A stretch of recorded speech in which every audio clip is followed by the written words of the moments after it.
क्या कसूर है यार इनका पारा चलाने वालों का, क्या कसूर है? आए दिन उधर तुम गाड़ियों की गाड़ियां उनकी शहीद कर देते हो, लोगों को उनको मार देते हो।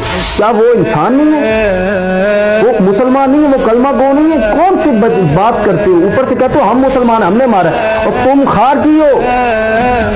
जो रसूलुल्लाह सल्लल्लाहु अलैहि वसल्लम ने फरमाया था कि क्या मत खारजी रहेंगे जो मुसलमानों के इस बातों के ऊपर, कलमे के ऊपर मार रहे होंगे, कलमे का नाम लेके, अल्लाह का नाम लेके बंदों को मार रहे होंगे, और मारने वाले अपने आप को मुसलमान समझ रहे होंगे, और मारने वाले को काफिर जो कि मुसलमान है। तो मुसलमान ही है ना, उन वो यहूदी है जिनको तुमने मागला मारा है।